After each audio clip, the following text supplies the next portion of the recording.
Assalamualaikum warahmatullahi wabarakatuh. Waalaikumsalam warahmatullahi wabarakatuh. Bismillahirrahmanirrahim. Alhamdulillahi rabbil alamin. Wassalatu wassalamu ala ashrafil anbiya'i wal mursalin, sayyidina wa maulana Muhammadin wa ala alihi wa ashabihil mujahidin at-tahirin, amma ba'du. Saudara-saudara kaum muslimin rahimakumullah, agama mengajarkan bahwa di dalam melaksanakan segala macam pekerjaan hendaklah dilaksanakan dengan penuh hati-hati dan perhitungan. Dikatakan dalam pepatah, fit ta'annis salamah wa fil ajalatin nadamah. Di dalam keberhati-hatian itu ada keselamatan, dan di dalam sikap tergesa-gesa, di dalam sikap terburu-buru biasanya mengandung penyesalan. Tetapi ada 5 perkara yang malah memang harus dikerjakan secara buru-buru. Apa yang 5 perkara itu? Pertama, mengubur jenazah. Tidak baik kalau jenazah itu disemayamkan sampai 2-3 hari di rumah. Dan yang lebih baik mengubur jenazah itu adalah di tempat di mana dia meninggal. Contohnya adalah baginda Nabi. Beliau kelahiran Mekah. Beliau wafat di Madinah, maka di Madinah itulah beliau dimakamkan dan bukan di kota Mekah. Karena prinsipnya agama menginginkan kemudahan dan tidak menginginkan kesukaran. Hal kedua yang harus dikerjakan dengan segera ialah mengawinkan anak perempuan. Apabila kita mempunyai anak perempuan, sudah sampai usianya untuk memasuki ambang pintu pernikahan, dan dia sudah minta untuk dinikahkan, maka segeralah orang tua menikahkannya atau mengawinkannya.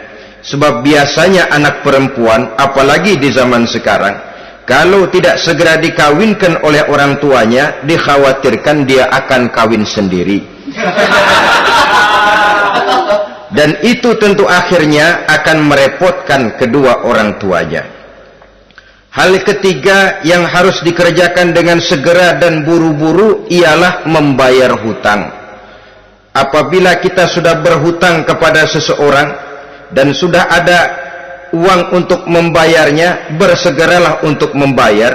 So kalau ditunda besok, lusa, atau hari minggu depan, dikhawatirkan uangnya akan terpakai untuk kepentingan-kepentingan yang lain, dan hutang akan tetap tinggal hutang, tidak pernah terbayar adanya.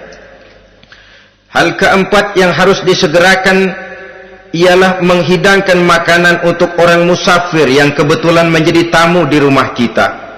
Dan hal yang kelima yang harus dilakukan dengan buru-buru, dengan segera, bertaubat apabila mengerjakan perbuatan dosa. Hal kelima inilah yang akan kita bicarakan pada pertemuan kita kali ini, yaitu tentang taubat kepada Allah Subhanahu wa ta'ala. Taubat berasal dari kata-kata taba yatubu, yang isim masdarnya adalah taubatan. Artinya sama dengan roja'a yarji'u, ada ya'udu, pulang atau kembali. Bertobat maksudnya kembali dari yang dilarang oleh Allah. Kalau dalam perjalanan hidup ini kita suka menerjang larangan-larangan Allah, melaksanakan apa-apa yang dilarang olehnya, maka taubat artinya meninggalkan larangan-larangan itu dan kembali kepada apa yang diperintah oleh Allah Subhanahu wa ta'ala. Kenapa taubat ini harus disegerakan? Karena makhluk bernama manusia ini sulit melepaskan diri dari dosa dan salah. Nabi bersabda, kullu bani Adam khatta'un wa khairul khatta'ina tawwabun.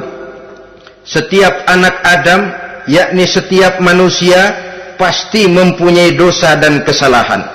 Dan sebaik-baik orang yang mempunyai dosa dan kesalahan ialah orang yang segera bertaubat.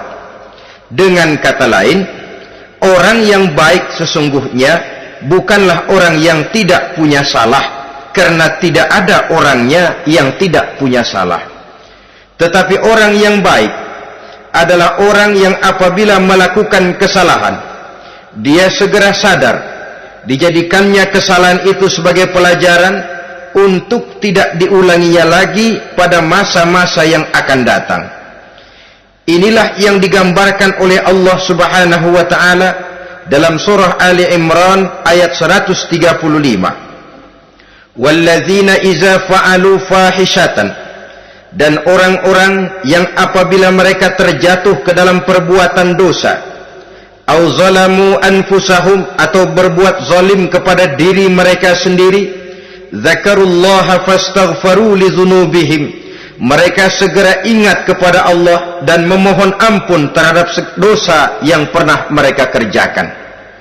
Saudara-saudara kaum muslimin rahimakumullah, sejak awalnya iblis memang sudah memproklamirkan diri di hadapan Allah Subhanahu wa taala. Apa kata iblis?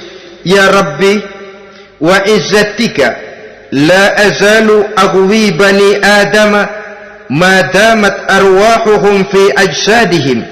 Ya Allah, demi kemuliaanmu saya bersumpah, kata iblis, saya akan selalu memperdayakan anak-anak Adam, saya akan selalu menggoda manusia selama ruh mereka masih ada di dalam jasad mereka. Jadi selama ruh masih ada di dalam jasad, selama itulah iblis akan selalu berusaha menggelincirkan manusia untuk jatuh ke tempat-tempat salah dan ke tempat-tempat dosa.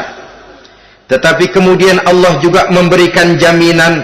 Allah menjawab proklamasi iblis ini, wa izzati wa jalali ya mal'un la azalu aghfiru lahum mastaghfaru. Demi kehormatanku, demi kemuliaanku, hai mal'un, hai yang terkutuk, hai iblis, kalaupun engkau selalu memperdayakan manusia, kalaupun engkau selalu menipu dan menggoda mereka sepanjang ruh mereka masih ada di dalam jasad, aku akan senantiasa memberikan ampun kepada mereka sepanjang mereka memohonkan ampun kepadaku. Inilah jaminan dari Allah Subhanahu wa ta'ala.